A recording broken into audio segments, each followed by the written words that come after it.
Welcome to TV 9 news. Bhadradri Kothagudem జిల్లా Bhadrachalam AMC కాలనీలో పేదలకు ఇందిరమ్మ ఇల్లు పంపిణీ కార్యక్రమంలో పాల్గొన్న ప్రారంభోత్సవం చేసిన మంత్రి పొంగులేటి శ్రీనివాసరెడ్డి, ఆయనతో పాటు భద్రాచలం ఎమ్మెల్యే తెర్లం వెంకట్రావు, మహబూబాద్ ఎంపీ పోరిక బలరాం నాయక్, జిల్లా కలెక్టర్ జితేష్ వి పాటిల్, ఐటీడీపీఓ రాహుల్, ఏఎస్వి విక్రాంత్ కుమార్ తదితరులు పాల్గొన్నారు. కాంగ్రెస్ ప్రభుత్వం కృషి చేస్తున్నట్లు ప్రతి పేదవానికి ఇల్లు, నియోజకవర్గంలో అర్హులైన వారికి తప్పకుండా ఇల్లు మంజూరు చేస్తామని హామీ ఇచ్చారు.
ముందుండి పోయి అర్థం పడుతుంది.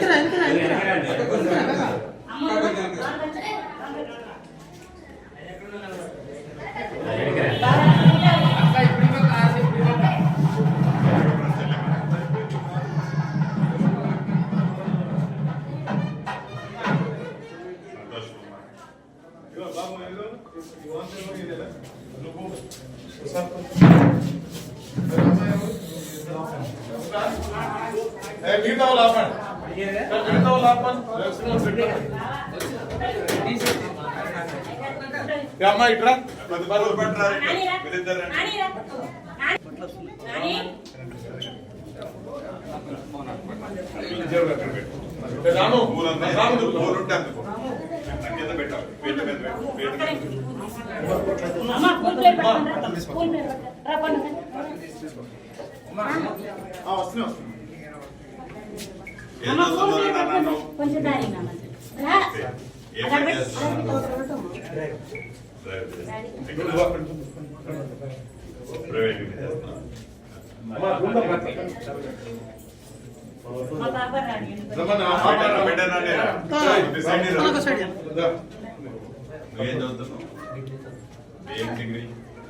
డిగ్రీలో ఏంటి ఇక్కడ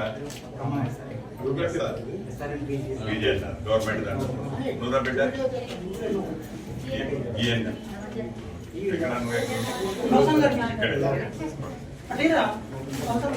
ఎంపీ గారు అవును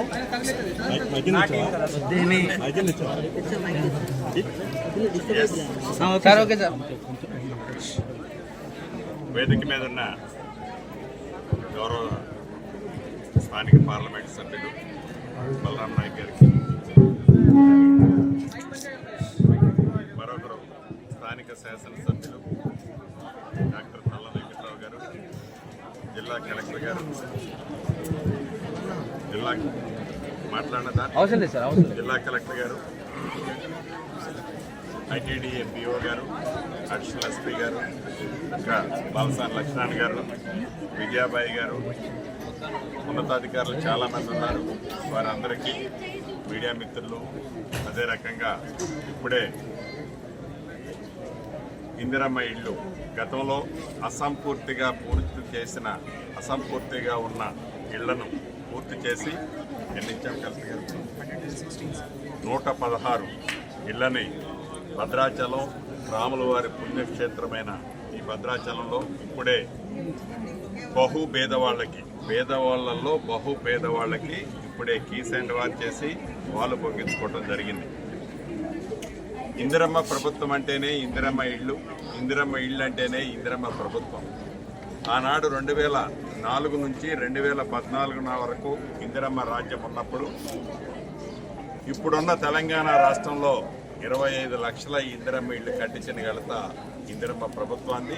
అదే పద్ధతిలో ప్రజల దీవెనలతో రాష్ట్రం ఏర్పడిన తర్వాత గడిచిన 10 సంవత్సరాల్లో పేదవాడు కలల్ని కలల్లానే మించిన ఆనాటి ప్రభుత్వం ఏదైతే అద్భుతంగా డబుల్ బెడ్రూమ్ ఇళ్లు కట్టించిస్తామని చెప్పి మాయమాటలతో కాలయాపన చేసి 2 పర్యాయాలకు అధికారంలోకి వచ్చిన ఆనాటి ప్రభుత్వం ప్రజల కోరిక, చిన్న కోరికను కూడా నెరవేర్చలేక ప్రజలకి ఎప్పుడూ మభ్య మాటలు చెప్తూ మభ్య మాటలతో కాలయాపన చేస్తూ వచ్చింది. గౌరవ స్థానిక పార్లమెంట్ సభ్యులు బలరాం నాయక్ గారికి, మరొకరు స్థానిక శాసనసభ్యులు డాక్టర్ తల్ల వెంకట్రావు గారు, జిల్లా కలెక్టర్ గారు, జిల్లా కలెక్టర్ గారు, ఐటీడీఏ పిఓ గారు, అడిషనల్ ఎస్పీ గారు, ఇంకా బాలసాని లక్ష్మణ్ గారు, విజయాబాయి గారు, ఉన్నతాధికారులు చాలామంది ఉన్నారు. వారందరికీ, మీడియా మిత్రులు, అదే రకంగా ఇప్పుడే ఇందిరమ్మ ఇళ్ళు గతంలో అసంపూర్తిగా ఉన్న ఇళ్లను పూర్తి చేసి ఎన్ని ఇచ్చాం కలెక్టర్ గారు? 116 ఇళ్లని భద్రాచలం రాముల వారి పుణ్యక్షేత్రమైన ఈ భద్రాచలంలో ఇప్పుడే పేదవాళ్ళల్లో పేదవాళ్ళకి ఇప్పుడే కీస్ అండ్ వార్ చేసి వాళ్ళు బొగ్గించుకోవటం జరిగింది. ఇందిరమ్మ ప్రభుత్వం అంటేనే ఇందిరమ్మ ఇళ్ళు, ఇందిరమ్మ ఇళ్ళు అంటేనే ఇందిరమ్మ ప్రభుత్వం. ఆనాడు 2004 నుంచి 2014 వరకు ఇందిరమ్మ రాజ్యం ఉన్నప్పుడు ఇప్పుడున్న తెలంగాణ రాష్ట్రంలో 25 లక్షల ఇందిరమ్మ ఇళ్ళు కట్టించిన ఘనత ఇందిరమ్మ ప్రభుత్వాన్ని. అదే పద్ధతిలో ప్రజల దీవెనలతో రాష్ట్రం ఏర్పడిన తర్వాత గడిచిన 10 సంవత్సరాల్లో పేదవాడు కలల్ని కలల్లానే మించిన ఆనాటి ప్రభుత్వం ఏదైతే అద్భుతంగా డబుల్ బెడ్రూమ్ ఇళ్లు కట్టించిస్తామని చెప్పి మాయమాటలతో కాలయాపన చేసి 2 పర్యాయాలకు అధికారంలోకి వచ్చిన ఆనాటి ప్రభుత్వం ప్రజల కోరిక, చిన్న కోరికను కూడా నెరవేర్చలేక ప్రజలకి ఎప్పుడూ మభ్య మాటలు చెప్తూ మభ్య మాటలతో కాలయాపన చేస్తూ వచ్చింది. చివరికి 1,56,000 ఇళ్ళు కడుతున్నామని చెప్పి సుమారు 96-97 ఇళ్ళు కట్టి మిగిలిన అన్ని వివిధ స్థాయిల్లో అసంపూర్తిగా ఉంటే మన ఇందిరమ్మ రాజ్యం వచ్చిన తర్వాత అసంపూర్తిగా ఉన్న ఇళ్లతో పాటు ఏవైతే కంప్లీట్ చేసి కనీసం దాంట్లో మౌలిక వసతులు కూడా ఏర్పాటు చేయకపోతే మన ఇందిరమ్మ ప్రభుత్వంలో 387 కోట్లు గౌరవ ముఖ్యమంత్రి రేవంత్ రెడ్డి గారి నాయకత్వంలో ఈ ప్రభుత్వం శాంక్షన్ చేసి ఆ మౌలిక వసతుల్ని కంప్లీట్ చేయటమే కాకుండా అసంపూర్తిగా ఉన్న ఇళ్లను కూడా యుద్ధ ప్రాతిపదిక మీద కంప్లీట్ చేయాలని తలపెట్టాం. ఆనాడు మొదలుపెట్టి అసంపూర్తిగా ఉన్న ఇళ్లలో భాగంగా ఇప్పటికే కొన్ని అలొకేషన్ చేయటం జరిగింది. అది కూడా నువ్వు కాంగ్రెస్ పార్టీకి ఓటేసావా, నువ్వు కాంగ్రెస్ పార్టీకి ఓటేస్తేనే నీకు ఇల్లు ఇస్తామని అనటంలా. మీరు పేదవాళ్ళు అయి ఉంటే చాలు, ఏ క్వాలిఫికేషను అక్కర్లేదు. మీరు ఏ పార్టీ అయినా కూడా ఇందిరమ్మ రాజ్యంలో పేదవాడికి న్యాయం జరుగుతుందనడానికి నిదర్శనమే ఈ ఇందిరమ్మ ఇళ్ళ కార్యక్రమం. అంతేకాదు రాబోయే ఈ సంవత్సరం రాష్ట్ర వ్యాప్తంగా 4,50,000 ఇళ్ళు మొదట విడత ఇస్తున్నాం. ప్రతి నియోజకవర్గానికి తక్కువలో తక్కువ 3,500 ఇళ్ళు ఇప్పటికే ప్రతి మండలంలో పైలట్ ప్రాజెక్టుగా ఒక గ్రామం తీసుకొని ఆ గ్రామంలో అర్హులైన ప్రతి వాళ్ళకి ఇవ్వటం జరిగింది. అవి కూడా యుద్ధ ప్రాతిపదిక మీద నాకు తెలిసి ఇప్పటికే రాష్ట్ర వ్యాప్తంగా 72,000 ఇళ్ళు ఒక్కొక్క గ్రామం, ఒక్కొక్క మండలంలో ఒక్కొక్క గ్రామాన్ని తీసుకొని ఇచ్చాం. మిగిలిన ఇళ్ల కూడా ఈ ఉగాది లోపే ఇచ్చే ఆలోచనతో ఈ ప్రభుత్వం ముందుకు నడుస్తుంది. రమారమి ఈ రాబోయే 4 సంవత్సరాలలో ఇందిరమ్మ రాజ్యం మన రాజ్యంలో పేదవాళ్ళకి 20 లక్షల ఇళ్ళు కట్టియాలన్నదే ఈ ప్రభుత్వం యొక్క ఉద్దేశం. ఈనాడు ఇందిరమ్మ ఇళ్లని కట్టించడం కోసం రాష్ట్ర ఆర్థిక పరిస్థితి ఎంత బాగలేకపోయినా 8,19,000 కోట్లు ఆనాటి ప్రభుత్వం అప్పు చేసి ఆ ప్రభుత్వం చేసిన అప్పుని మన ఇందిరమ్మ ప్రభుత్వంలో ప్రతి నెల 6,500 కోట్లు అసలు ప్లస్ మిత్తి కడుతుంది మన ప్రభుత్వం.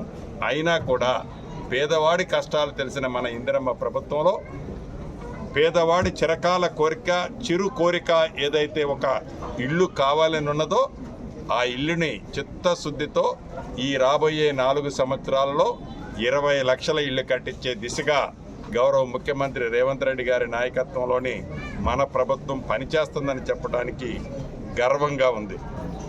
దీన్ని ఆనాడు భద్రాద్రి రాముల వారి పాదాల సన్నిధిలోనే లాంఛనంగా ప్రారంభించుకున్నాం. మళ్ళీ భవిష్యత్తులో ఆ రాముల వారి దయతో తెలంగాణ రాష్ట్రంలో ఏ మారుమూల గ్రామానికి పోయి ఇక్కడ పేదవాళ్ళకి ఎవరికైనా ఇల్లు లేదా అని అడిగితే అందరికీ మాకు ఇచ్చింది అనే విధంగా ఆ రాముల వారి దీవెనలతో ఈ కార్యక్రమం పూర్తవుతుందని పూర్తిగా నమ్మకం, విశ్వాసంతో ఈ ప్రభుత్వం ముందుకు నడుస్తుందని తెలుపుతూ ఇంకా కొద్దిసేపట్లో మనం రాముల వారి కళ్యాణం కూడా వచ్చే నెల 6వ తారీఖు ఉంది. దాని మీద కూడా రివ్యూ చేసుకోబోతున్నాం. తప్పకుండా మరొకసారి చర్చించుకుందాం.